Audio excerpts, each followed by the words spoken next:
ధర్మాచరణ చేసేటటువంటి వాళ్ళు చాలామంది మాకు మోక్షం రావాలి అని చేస్తూ ఉంటారు. మోక్షం వస్తుందా అండి? నేననే చెప్పుకున్నాం కదా, మోక్షం రావాలి అని చేస్తే ఏముంది అక్కడ? ధర్మమే ఆచరించారు కానీ కామం ఒకటి ఉంది.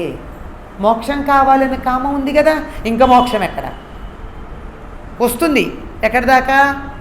కొంతకాలం వీరు చేసినటువంటి సత్కార్యాల యొక్క ఫలితం ఎంతకాలం ఉందో అంతకాలం ఉండి ముక్త స్థితిలో ఉండి మళ్ళీ భూలోకానికి తిరిగి వస్తారు. నాకు ముక్తి కావాలి అనేటటువంటి కోరిక కూడా లేకుండా సాధన చేసేవాడు ఉన్నాడే. ఎందుకు చేస్తున్నావయ్యా? చెయ్యాలి కనుక చేస్తున్నాను. ఎందుకు గాలి పీలుస్తున్నావు? అంతే. శరీరం ఉంది, ఊపిరితిత్తులు ఉన్నాయి, గాలి పీలుస్తుంది. పీల్చకుండా ఉండలేను కనుక గాలి పీలుస్తుంది. ధర్మం ఎందుకు ఆచరిస్తున్నావు? మరోలా ఉండడం రాదు కనుక ఆచరిస్తున్నావు. అంతే. పూజ ఎందుకు చేసావు? చేయకుండా ఉండలేను కనుక. తపస్సు ఎందుకు చేస్తున్నావు? చెయ్యాలి, చేయకుండా ఉండలేను అంతే. చెయ్యకుండా ఉండలేని పరిస్థితుల్లో చేసేటటువంటి సత్కార్యాల విషయాలు ఏవైతే ధర్మం ఏదైతే ఉందో ఆ ధర్మం వల్ల మోక్షాన్ని కూడా కోరుకోకుండా ధర్మాచరణ చేయడం వల్ల ముక్తి లభిస్తుంది. కానీ మోక్షం కావాలనుకుంటే మాత్రం ముక్తి లభించదు. బాగానే ఉంది. అంటే ఇది మనం చెప్పుకున్న వ్యాఖ్యానం. కానీ ఆయన అడిగింది ఏమిటి? మోక్ష ప్రాప్తి కోసం ధర్మాచరణ చేస్తూ ఉంటారట కదా కొంతమంది. కొంతమంది అందుకోసం కాదుట కదా ధర్మాచరణ చేయడం, మోక్ష ప్రాప్తి కోసం చేయరు కదా. అంటే వాళ్ళకేదో స్వప్రయోజనాలు ఉండి చేస్తూ ఉంటారు. బాగానే ఉంది, ధర్మాచరణ గురించి బాగానే ఉంది. ధర్మంగా ప్రవర్తించటం వల్ల పాపం పోతుందా? పాపాచరణ వల్ల చేసిన ధర్మం నశిస్తుందా? ఇది చెప్పమన్నాడు. మనకి కోర్టులో లాయరు సాక్షిని కన్ఫ్యూజ్ చేస్తాడే, అట్లా కన్ఫ్యూజ్ చేస్తాడు. అప్పుడప్పుడు ఇంటర్వ్యూలో క్యాండిడేట్ చాలా తెలివిగలవాడు, కానీ వీడికి ఉద్యోగం ఇవ్వద్దో నిశ్చయం చేసుకున్న ఇంటర్వ్యూ బోర్డు మెంబర్సు క్యాండిడేట్ని కన్ఫ్యూజ్ చేస్తారు. అట్లా చేశాడు. ఏమంటున్నాడు? ధర్మాచరణ గురించి చెప్పావు, బాగుంది. ధర్మాచరణ మోక్షం కోసం కొంతమంది చేస్తారు, మోక్షం కోసం కాకుండా కొంతమంది చేస్తారు. బాగానే ఉంది ధర్మాచరణ. ధర్మ మార్గంలో ప్రవర్తించటం వల్ల పాపం పోతుందా? పోతుందా? నేను ధర్మంగా ఉన్నాను, పాపం పోతుందా? నేను పాపం చేశాను, చేసిన ధర్మం అంతా పోయిందా? ఈ చెప్పు. అంటే ధృతరాష్ట్రుడి ఉద్దేశం ఏమిటి? తను చేశాడు పాపాలు, తన కొడుకులు పాపాలు చేశారు. ఈ పాపం పోవాలంటే ఇప్పుడు కొన్ని ధర్మాలు చేస్తే ధర్మాచరణ చేస్తే సరిపోతుందా? అంటే ఎంత హాయిగా తప్పులు చేయమని పర్మిషన్ ఇచ్చినట్టు. నేను వెళ్ళోని చంపేస్తా, వాడు నాకు నచ్చలా, నీ ఫేస్ నచ్చలా అంటూ ఉంటారా? ఎట్లా? మొహన్ నచ్చలా, వెళ్ళి చంపేస్తా. మరి నాకు పాపం వచ్చింది కదా మనిషిని చంపినందుకు, ఈ పాపం పోవాలంటే ఏం చేయాలి? వచ్చి ఓ యజ్ఞం చేస్తా. నా దగ్గర డబ్బు ఉంది, వాడిని చంపితే నాకు 10 కోట్లు వచ్చింది, ఓ 10 లక్షలు పెట్టి మా బ్రాహ్మణుల్ని పిలిచి అందరి చేత పిలిచి భోజనాలు పెట్టి యజ్ఞం చేస్తా. ఈ బ్రాహ్మణులందరూ ఇచ్చే దక్షిణకు ఆశించి, కలియుగంలో వాళ్ళు కదా వీళ్ళంతా, దక్షిణలకు ఆశించి వస్తారు, నీకంతా మేలు కలుగ్గాక అంటారు, నీకు బ్రహ్మలోక ప్రాప్తి అంటారు, ఏది కావాలంటే అది చెప్పి ఆశీర్వదించి పెడతారు. బాగుంది. 10 కోట్లు వస్తే 10 లక్షలు పెట్టి యజ్ఞం చేసి ఓ మనిషిని చంపినటువంటి పాపం పోయింది అంటే, ఏడాదికి ఒక మనిషిని చంపేస్తూ ఏడాదికి ఒక యజ్ఞం చేసేస్తాను అంటే పాపాలు చేయడానికి మనం ఎంత గొప్పగా పర్మిషన్ ఇచ్చినట్టో చూడండి. జాగ్రత్త లేకుండా ఏదన్నా సమాధానం చెప్పారో సుజాతుల వారు, ధృతరాష్ట్రుడు టక్కన పట్టుకోవడానికి రెడీగా ఉన్నాడు. పట్టుకుని ఇప్పుడు నా కొడుకులు చచ్చిపోకుండా ఉండాలి అంటే చేసిన ఎన్ని తప్పులు ఉన్నాయో రకాల పనులు నేను చేయించేస్తా. ఏదో విష్ణు సహస్రనామ పారాయణ చేస్తేనండి ఓ పుణ్యం వస్తుంది, పాపం పోతుంది. సరే, ఊళ్ళో ఉన్న వాళ్ళందరినీ పిలుస్తా. 10 మందితో చేయిస్తే ఇంత ఫలితం అయితే ఓ 1,00,000 మందితో చేయిస్తాను. చేయించి ఆ ఫలితం వల్ల నా 100 మంది కొడుకులు బాగుపడేట్టు చూసుకుంటాను. అంటే ఏమిటర్థం? రేపు పొద్దున మళ్ళీ వాళ్ళు తప్పు పని చేయొచ్చు. మళ్ళీ కావాలంటే 100 మందిని పిలిచి ఈసారి లలితా సహస్రనామం చేయిస్తాం. ఆ తర్వాత భగవద్గీత పారాయణ చేయిస్తాం. ఇంకోటేదో చేయిస్తా. వాళ్ళ ఇష్టం. వాళ్ళ పాపాలు పోవడానికి ఇక్కడ ధర్మకార్యాలు చేస్తూ ఉంటా, ధర్మాచరణ. మరో పక్క పాపాలు వాళ్ళు చేసుకుంటూ ఉంటారు. బాగానే ఉంది కదా, ఇంతేనా? కానీ అలా చేద్దామంటే నీ దగ్గర నుంచి నాకు చిన్న క్లారిఫికేషన్ కావాలి. ఏమిటది? పాపాచరణ వల్ల చేసిన ధర్మాలన్నీ తుడిచిపెట్టుకుపోతాయా? చిన్నప్పటి నుంచి నేను చాలా ధర్మ మార్గంలోనే ఉన్నానండి. ఏమిటో ఒక్క తప్పు పని చేశాను, ఇంత శిక్ష అవుతుందా? ఏమండి, గుండెడు పాలు కదా, ఒక్క విషపు చుక్క ఏం చేస్తుందండి అన్నట్టు ఉంటుంది. దీనికి మనకి వ్యాసుడి కథ చాలా గొప్ప ఉదాహరణ.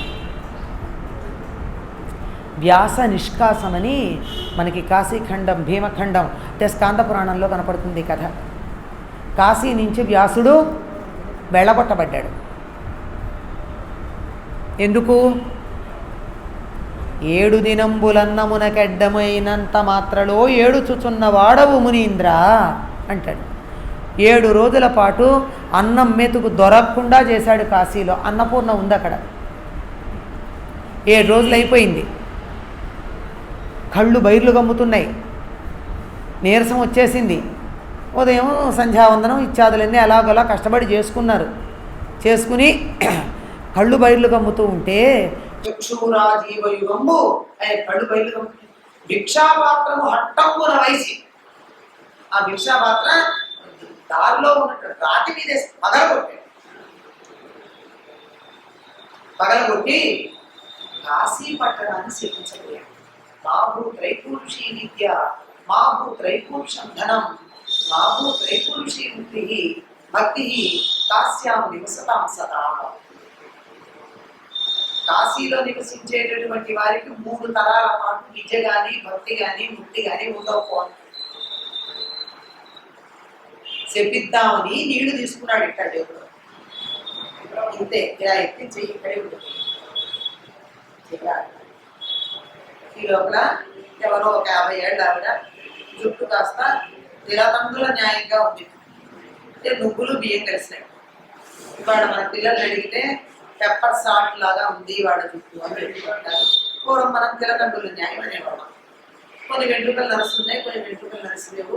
ఆవిడ వీణాపాణింధమం పైన ఎలుగున ఆవిడ గొంతెత్తి పలుకుతుంటే వీణా నాదాన్ని కూడా తక్కువ చేసినటువంటి గొంతుతో పిలిచిందిట. ఓ సంయమవరీంద్ర రా అని పిలిచింది. పిలిస్తే ఈయన వెండు కళ్ళు బయలుగా ఉంటున్నాయి. నీరసంగా ఎలా పొందకతాన నేనొకడనే భిక్షాలను కోరుతునో ఎల్ల శిష్యులో కొంచెం పోతునో నిజం ఏర్పాటుగా చెప్పుమా అని ప్రార్థించాను. నాకు బాగా ఆకలిగా ఉంది తల్లి, నేను ఒక్కడే రానా, నా శిష్యులందరినీ తీసుకురానా?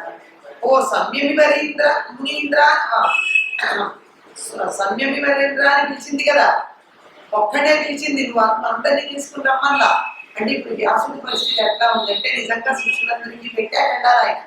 నేను ఇప్పుడు ఎట్లా ఉంది, తన ప్రాణం అన్నా నిలబెట్టుకుంటే చాలు అన్నట్టు అంత ఆకలిగా ఉంది.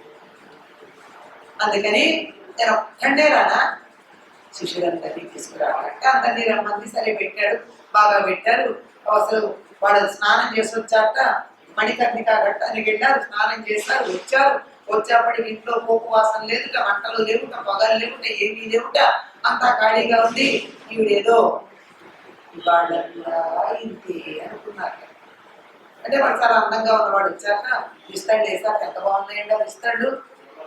మొగి వెలిసి కడుపు కూడక పగులక వెడలు ఇడుపు గల లేచుకుర కాకులు పెట్టిరి దిగదిగల దేవి అంటే చక్కగా అలా వెలిసి పగులక వెడలుపు కలిగి ముదురు కాకుండా లేతాకుల్లో పెడితే వేడి వేడన్నాం కమిలిపోతుంది. ముదురాకుల్లో పెడితే పగిలిపోతాయి, చిరిగిపోతాయి. అందుకని పగుల లేదు, వెడల్పు పొడవు ఉన్న అందమైన ఆకులు పెట్టాక ఇవాడ కూడా ఆ పోసన బట్టి ఈ నీళ్ళే కావాలి ఇవాడికి కూడా అనుకుంటూ ఉంటే ఎవరేం తలుచుకుంటే అవన్నీ వచ్చాక తిన్నాక అంతా బాగుంది. అంతా అయ్యాక పిలిచి నువ్వు కాసి ఇంటికి అన్నం పెట్టి అప్పుడు అంటాడు చేసింది ఇంత తప్పు అయితే ఇంతవరకు తప్పు చేయలేని, ఇప్పటికి మొదటిసారి చిన్న తప్పు చేశా, ఇంత చిన్న తప్పు చేస్తే ఇంత పెద్ద శిక్ష. మన దృష్టిలో పెద్దవాళ్ళు చేస్తే అది పెద్దదవుతుంది. తప్పు చిన్నదా పెద్దదా కాదు, ఎంత ధర్మ మార్గంలో ప్రవర్తించే వాళ్ళు అయి ఉంటారో వాళ్ళు చేసే తప్పు ఎంత చిన్నదైనా అంత పెద్దదిగా కాదు. చెత్త ఉన్న చోట ఇంత చెత్త పారేసేది ఏం కనపడదు. చెత్త కుండీ దగ్గర చాలా మంది మనుషులు చెత్త కుండీ ఎన్ని తప్పులు చేసినా కనపడదు. నీట్ గా ఉన్న చోట ఓ చిన్న కాగితం పడేసాం అనుకోండి ఎబ్బెట్టుగా ఉంటుంది. మనలాంటి వాళ్ళకే తీసేద్దాం అనిపిస్తుంది, అంతే కదా. అలాగే స్వచ్ఛమైన జీవితం గడిపినటువంటి వాళ్ళు అతి చిన్న తప్పు చేసినా చాలా పెద్దదిగా భూతద్దంలో కనపడేస్తారు. ఎప్పుడు తప్పులు చేసేవాళ్ళు ఎన్ని చేసినా బేలల్లో వెయ్యి లెక్క. కనుక ధర్మ మార్గంలో నడిచేటటువంటి వాడు ధర్మంలో నడవడం ఎట్లా ఉంటుంది అంటే కత్తివాదల మీద విన్యాసాలు చేసినట్టు. వాదర అంటే అంచు. ఇప్పుడు కత్తికి ఒకవైపు ఇలా కత్తి ఉందనుకోండి, ఈ వైపు పదును ఉండదు, ఈ వైపు పదును ఉంటుంది. ఇలా కింద పెట్టి దీని మీద నడవడం ఎలా ఉంటుందని సనాతన ధర్మం ధర్మాన్ని గురించి ఎలా చెప్పిందో చెప్తూ నెవిన్షూట్ అనేటువంటి ఆయన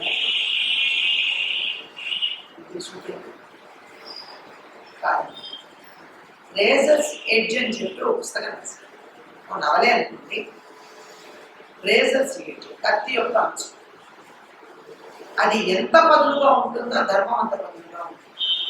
దాని మీద నడుస్తున్నంత కాలం కాలికేవి దెబ్బరా, ఆపారో ముచ్చుకుంటుంది. ఎండగా ఉన్నప్పుడు ఏం చేస్తామంటే కాళ్ళకు చెప్పులు లేకపోతే చకచకా నడుస్తాం.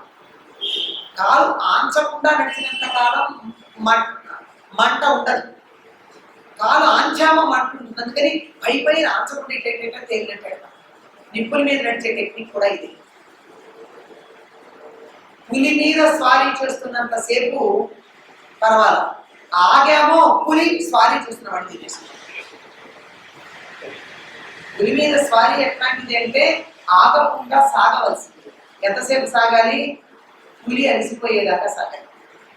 అది లేచి మనం దాన్ని ఆపి దాని నుంచి దిగితే కూడా ఇట్లా చటక్కున ఎగరలేదు. ఎగరకుండా ఉండేటంత అలసిపోయేదాకా ఆగకుండా సాగడమే రైడింగ్ అని టైగర్ అన్నది చాలా ధర్మ మార్గంలో నడవడం అంత కష్టంగా ఉంటుంది.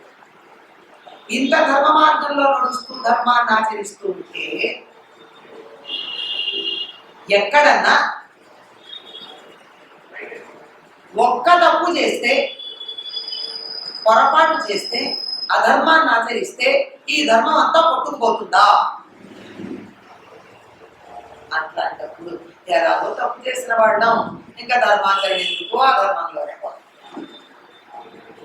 పిల్లల్ని మనం తిరుగుతూ ఉంటే వాళ్ళు అదే అంటారు, ఎందుకు పనికిరావు, నీకు చేత కాదు అని అంటే కొన్నాళ్ళు విని ఏమంటారు, ఎట్లాగో నాకు చేత కాదు అన్నావుగా, నాకు చెప్పక పని.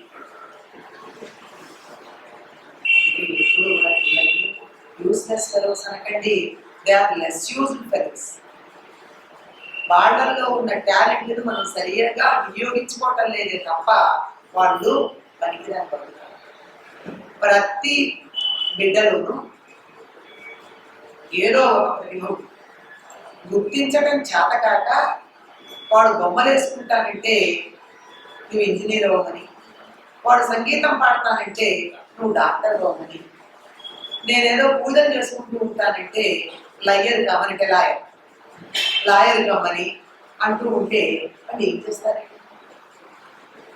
అందులో విజయం సాధించలేదు కనుక no child is useless, they are useless.